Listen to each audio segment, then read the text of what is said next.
23 ఏళ్లకే ఇండస్ట్రీకి వచ్చి హిట్ కొట్టిన డైరెక్టర్. సెకండ్ మూవీకే పాన్ ఇండియా హీరో అయిన ప్రభాస్తో మూవీ తీసిన డైరెక్టర్. థర్డ్ మూవీకే పవర్ స్టార్తో మూవీ తీస్తున్న డైరెక్టర్. ఓజీఏ లాస్ట్ ఛాన్స్ తనని తను ప్రూవ్ చేసుకోవడానికి. లాస్ట్ ఛాన్స్ అని ఎందుకన్నానో లాస్ట్ వరకు చూడండి, అర్థమవుద్ది. పవన్ కళ్యాణ్ మూవీస్లో చాలా డేస్ బ్యాక్ జానీ టైంలో ఇంత హైప్ చూశారు. అలాంటి హైప్ ఇన్ని డేస్కి ఓజీతో చూస్తున్నాం. దానికి ఒక రీజన్ పవన్ కళ్యాణ్ అయితే ఇంకో రీజన్ డైరెక్టర్ సుజిత్. తీసింది 2 సినిమాలే, అందులో ఒకటే హిట్. కానీ తను డైరెక్ట్ చేస్తున్నాడు మూవీని అనగానే ఏదో నమ్మకం, మూవీ హ్యాపీగా చూడొచ్చు అని. 2 మూవీస్కే తనని అంతలా ఓన్ చేసుకోవడానికి రీజన్ ఏంటి? అసలు ఎవరి దగ్గర అసిస్టెంట్గా చేయకుండా తన టాలెంట్తో ఇండస్ట్రీకి ఎలా వచ్చాడు? సాహో మూవీ తర్వాత ఆ గ్యాప్లో అందరూ 3-4 మూవీస్ కంప్లీట్ చేస్తే సుజిత్ మాత్రం ఏ మూవీ ఒప్పుకోకుండా ఎందుకు వెయిట్ చేయాల్సి వచ్చింది?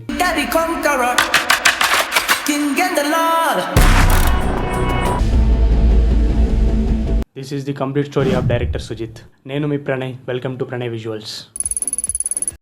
ఛానల్ ఇంకా సబ్స్క్రైబ్ చేసుకోకపోతే వెంటనే సబ్స్క్రైబ్ చేసుకోండి. చేసుకున్నారా? అయితే వీడియో స్టార్ట్ చేద్దాం. సుజిత్ అక్టోబర్ 26, 1990లో అనంతపూర్లో పుట్టాడు. సుజిత్కి చిన్నప్పటి నుండే మూవీస్ అంటే చాలా ఇష్టం. అనంతపూర్లోనే ఎల్ఆర్జీ హై స్కూల్లో తన స్కూల్ లైఫ్ కంప్లీట్ చేశాడు. స్కూల్లో కూడా తన ఫ్రెండ్స్కి స్టోరీస్ చెప్పేవాడు. తన స్కూల్ టైం నుండే పవన్ కళ్యాణ్కి అభిమాని.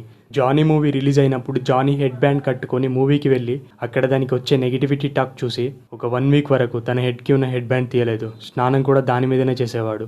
తను 10th క్లాస్ చదివేటప్పుడు అతడు మూవీ రిలీజ్ అయింది. తనకి ఆ మూవీ బాగా నచ్చి ఇంటర్లో ఆ మూవీని బ్రేక్ డౌన్ చేయడం స్టార్ట్ చేశాడు. బ్రేక్ డౌన్ చేయడం అంటే ఒక మూవీలో ఒక సీన్ను తీసుకొని ఆ సీన్లో ఒక్క షాట్ ఎంతసేపు ఉంది, ఏ యాంగిల్ యూజ్ చేసిళ్ళు, ఆ సీన్ అలా వర్కౌట్ అవ్వడానికి రీజన్ ఏంటి, అలా మూవీ మొత్తాన్ని అనలైజ్ చేయడం. ఆ టైంలో సుజిత్ చాలా మూవీస్ని ఇలా బ్రేక్ డౌన్ చేసేవాడు. ఆ తర్వాత సుజిత్ ఎకనామిక్స్లో డిగ్రీ కంప్లీట్ చేశాడు. తను డిగ్రీ చేస్తూనే షార్ట్ ఫిల్మ్స్ తీయాలి అనే థాట్ వచ్చింది. కానీ తన దగ్గర కెమెరా లేదు. రెంటల్స్కి వెళ్ళి అడిగితే రెంట్స్ చాలా ఎక్కువ చెప్పారు. అలా డైలీ రెంట్స్కి తీసుకుంటూ ఉంటే మనీ చాలా అవ్వుద్ది. అలాగే ఒక ప్రెషర్ ఉంటుంది, కెమెరా టైంలోపు ఇవ్వాలి అని. ఇదంతా ఎందుకు, నేనే ఒక కెమెరా తీసుకుంటే కెమెరా హ్యాండ్లింగ్ నేనే చేస్తా, ఎడిటింగ్ డైరెక్షన్ నేనే చేస్తా, యాక్టర్స్గా ఫ్రెండ్స్ని పెట్టుకుంటా, లొకేషన్స్ ఎలాగూ ఫ్రీయే కదా, అలా అయితే ఏ టెన్షన్స్ లేకుండా ఫ్రీగా షార్ట్ ఫిల్మ్ తీసుకోవచ్చు అని వెళ్ళి వాళ్ళ అమ్మని కెమెరా కావాలి సోనీ 45,000 అని చెప్పాడు. సుజిత్కి చిన్నప్పటి నుండి మూవీస్ అంటే ఇష్టం ఉండడం వల్ల వాళ్ళ అమ్మ కూడా సరే అని చెప్పి తన దగ్గర మనీ లేకపోవడంతో తన దగ్గర ఉన్న గోల్డ్ అమ్మి మనీ అరేంజ్ చేసి ఇద్దరు కలిసి షాప్కి వెళ్ళి అడిగారు. కానీ షాప్లో కెమెరా అండ్ దాని ఎక్విప్మెంట్తో కలిపి 52,000 చెప్పాడు.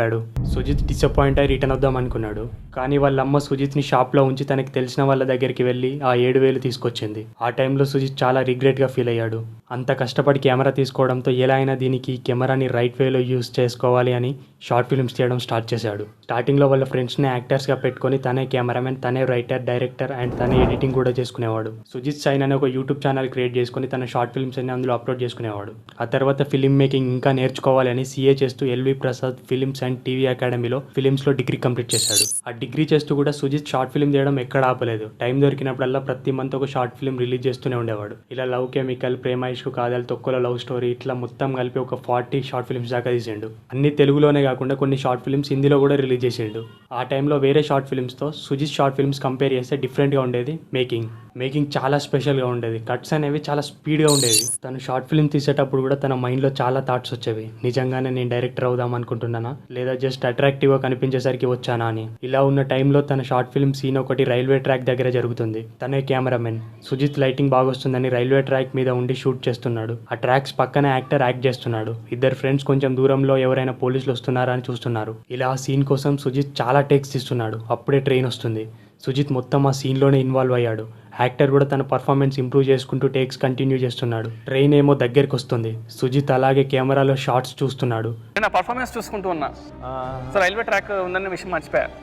ట్రైన్ దగ్గరికి వస్తుంటే సుజిత్ సడన్ గా సౌండ్ విని ట్రాక్ నుండి పక్కకి జంప్ చేశాడు. జంప్ చేశాక కూడా తను భయపడలేదంట. ఏదో చిన్న సాటిస్ఫాక్షన్ అంట. ఎందుకంటే ఇన్ని డేస్ నిజంగానే తన డ్రీమ్ డైరెక్షన్ అయినా కాదా అని డౌట్స్ ఉండే. కానీ ఇంత రిస్క్ తీసుకునేసరికి షార్ట్ ఫిల్మ్స్ కోసమే ఇంత డెడికేటెడ్ గా వర్క్ చేస్తున్నా, ఇంకా ఫీచర్ ఫిలిం అయితే ఇంకా డెడికేటెడ్ గా ఉంటా కావచ్చు అని ఒక కాన్ఫిడెంట్ వచ్చిందంట. చూస్తే ట్రైన్ ఇక్కడ ఉంది, లిటరల్లీ హార్న్ కొడుతుంది. బయట అందరూ కంగారుడిపోయి అందరూ పరిగెత్తి వచ్చేసి అసలు ఏంటి అంటే అప్పుడు నాకు చాలా హ్యాపీ. నేను అబ్బాయి ఇన్ని షార్ట్ ఫిల్మ్స్ తీసినాక ఫిలిమ్స్లో కూడా డిగ్రీ కంప్లీట్ అయినాక ఎవరి దగ్గర అయినా అసిస్టెంట్ డైరెక్టర్గా జాయిన్ అవ్వాలని పూరి జగన్నాథ్ దగ్గరికి వెళ్ళిండు. వెళ్ళి తను డైరెక్ట్ చేసిన షార్ట్ ఫిల్మ్స్ చూపించి తన దగ్గర అసిస్టెంట్ డైరెక్టర్ అవ్వడం కోసం వచ్చా అని చెప్పాక పూరి జగన్నాథ్ ఒక మాట అన్నాడు, అసిస్టెంట్గా జాయిన్ అవుదామని వచ్చావా, షార్ట్ ఫిల్మ్స్ బాగున్నాయి, డైరెక్ట్ మూవీ డైరెక్ట్ చేయి అని వెళ్ళిపోయాడు. అప్పుడు సుజిత్ మైండ్లో కావాలని నన్ను వదిలించుకుందామని అలా అన్నాడు అనుకున్నాడు. ఆ తర్వాత తన షార్ట్ ఫిల్మ్స్ కొన్ని అవార్డ్ ఫంక్షన్స్కి పంపేవాడు. తన షార్ట్ ఫిల్మ్స్కి బెస్ట్ షార్ట్ ఫిల్మ్స్ అవార్డ్స్ కూడా వచ్చాయి. ఎలా అయినా ఎవరి దగ్గరైనా అసిస్టెంట్ అసిస్టెంట్గా జాయిన్ అవ్వాలి అనుకొని ఒక సినిమాటోగ్రాఫర్ దగ్గర అసిస్టెంట్గా జాయిన్ అయ్యాడు. అలా అయినా సెట్ ఎక్స్పీరియన్స్ వస్తుంది, అలాగే కాంటాక్ట్స్ పెరుగుతాయని.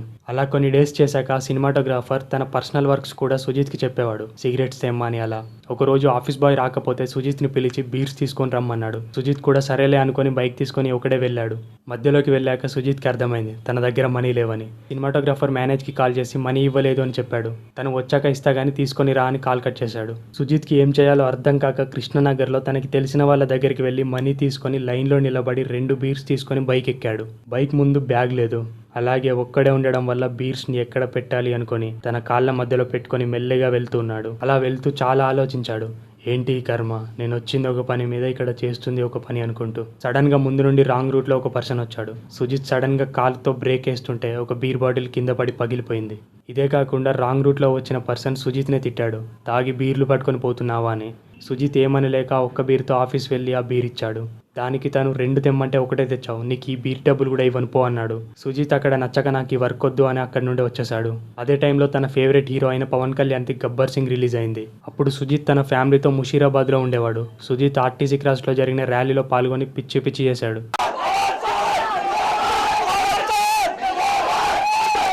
మళ్ళీ షార్ట్ ఫిల్మ్స్ తీయడం స్టార్ట్ చేశాడు. రన్ రాజర్ అన్న ఒక షార్ట్ ఫిల్మ్ తీశాక అదే టైంలో యూవీ క్రియేషన్స్ వాళ్ళు మిర్చి సక్సెస్ తర్వాత కొత్త డైరెక్టర్స్ కోసం చూస్తున్నారు. అట్లా ఒకరోజు ప్రభాస్ యూట్యూబ్లో షార్ట్ ఫిల్మ్స్ చూస్తూ సుజిత్ షార్ట్ ఫిల్మ్స్ చూసిండు. అలా చాలా షార్ట్ ఫిల్మ్స్ చూసి తన అసిస్టెంట్తో సుజిత్ని కాంటాక్ట్ అవ్వమని చెప్పాడు. ఒకరోజు సుజిత్కి ప్రభాస్ ఆఫీస్ నుండి కాల్ వచ్చింది. సుజిత్ లిఫ్ట్ చేయగానే మేము ప్రభాస్ ఆఫీస్ నుండి మాట్లాడుతున్నాం, ఒకసారి ఆఫీస్కి రా కలుద్దాం అంటే సుజిత్ సరే అని కాల్ కట్ చేసి ప్రాంక్ అనుకున్నాడు. మళ్ళీ కొన్ని డేస్ తర్వాత సుజిత్కి ప్రభాసే డైరెక్ట్ కాల్ చేశాడు. సుజిత్ ఎగ్జైట్ అవుతూ అలాగే వెళ్ళాడు. యూవీ క్రియేషన్స్ వంశీ ప్రమోద్కి సుజిత్ గురించి చెప్పి ప్రభాస్ తన షార్ట్ ఫిల్మ్స్ చూపించాడు. తన టేకింగ్ వాళ్ళకి నచ్చి ఏమైనా స్టోరీస్ ఉన్నాయా అని సుజిత్ని అడగగానే రన్ రాజర్ అని లైన్ చెప్పాడు. అది వాళ్ళకి నచ్చింది, అంతే మూవీ ఓకే అయింది. సుజిత్ ఏజ్ అప్పటికి 22 ఇయర్సే. హీరో కోసం శర్వానంద్ని అనుకున్నారు. టీం మొత్తం సెలెక్ట్ చేసి 4 crores బడ్జెట్ ఇచ్చారు. ఒక కొత్త డైరెక్టర్, అది కూడా ఏ డైరెక్టర్ దగ్గర అసిస్టెంట్గా చేయలేదు. షార్ట్ ఫిల్మ్స్ ఎక్స్పీరియన్స్ తప్ప ఫీచర్ ఫిల్మ్ ఎక్స్పీరియన్స్ ఏమాత్రం లేదు. తనని నమ్మి అంత బడ్జెట్ పెట్టారు. సుజిత్ దాన్ని కరెక్ట్గా వాడుకున్నాడు. మూవీ షూట్ కంప్లీట్ అయింది. August 1, 2014లో మూవీ రిలీజ్ అయ్యి అంతటా ఒక పాజిటివ్ రెస్పాన్సే వచ్చింది. అప్పటికి శర్వానంద్ ఫ్లాప్స్లో ఉన్నాడు. ఈ మూవీతో తనకి కూడా ఒక మంచి కంబ్యాక్ అయింది. ప్రభాస్ బాహుబలి 2 మూవీ షూటింగ్ టైంలోనే సుజిత్ని ఒకరోజు కలిసినప్పుడే సుజిత్ సాహో లైన్ చెప్పిండు. అది బాగా నచ్చింది ప్రభాస్కి. ఆ తర్వాత స్టోరీ లైన్ రాజమౌళి కూడా చెప్పిండు, ఇట్లా సుజిత్తో నాకు ఒక స్టోరీ చెప్పిండు అని. మెల్లిమెల్లిగా ఆ లైన్ యూవీ క్రియేషన్స్ ఇలా అందరికి నచ్చడంతో సాహో మూవీ ఓకే అయిపోయింది. ముందు మూవీ ఓకే అయినప్పుడు దాని బడ్జెట్ తక్కువనే అనుకున్నారు. కానీ బాహుబలి 2 రిలీజ్ అయ్యాక ప్రభాస్కి క్రేజ్ ఇండియా వైడ్ చాలా పెరిగింది. దానితో ప్రభాస్ ఫ్యాన్స్ ప్రభాస్ నుండి చాలా ఎక్స్పెక్ట్ చేస్తారు అనుకొని బడ్జెట్ పెంచి అలాగే స్టోరీస్లో కొన్ని చేంజెస్ చేశారు. సుజిత్ కూడా చాలా ఎక్సైట్మెంట్లో ఉన్నాడు. ఎందుకంటే 2017లో బాహుబలి 2 తర్వాత ప్రభాస్ ఇండియాలోనే నెంబర్ 1 హీరో. అలాంటి హీరోతో ఒక్క మూవీ తీసిన నేను డైరెక్ట్ చేస్తున్నా అని చాలా హ్యాపీగా ఫీల్ అయ్యేవాడు. బాహుబలి 2 రిలీజ్ టైంలోనే సాహో నుండి ఒక టీజర్ వదిలారు. దానికి మంచి రెస్పాన్స్ వచ్చింది. కానీ చాలామంది సుజిత్ మీద నెగిటివిటీగా మాట్లాడేవారు, ప్రభాస్తో కూడా. ఎందుకంటే ప్రభాస్ ఆరెంజ్ హిట్ చూశాక ఇలా కొత్త డైరెక్టర్స్తో మూవీ ఎందుకు, ఇలాంటి ఎక్స్పీరియన్స్ లేకుండా అంత బడ్జెట్ ఎందుకు ఇస్తున్నారు అని. కానీ ప్రభాస్ అవేం పట్టించుకోకుండా సుజిత్ని నమ్మి అలాగే ఉన్నాడు.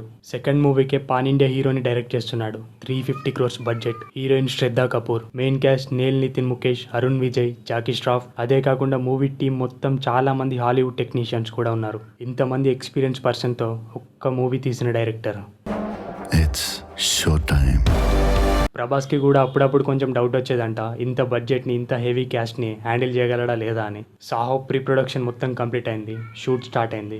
ఫస్ట్ డే షూట్, అదే రాబరీ సీన్. ఈ సీన్లో మొత్తం 7-8 లేయర్స్ ఉంటాయి, one shot to another shot. అట్లా సుజిత్ ఫస్ట్ రోజు ఎట్లాంటి టెన్షన్ లేకుండా అంతమంది ఎక్స్పీరియన్స్ టెక్నీషియన్స్ తోటి చాలా కాన్ఫిడెంట్గా షూట్ కంప్లీట్ చేశాడు.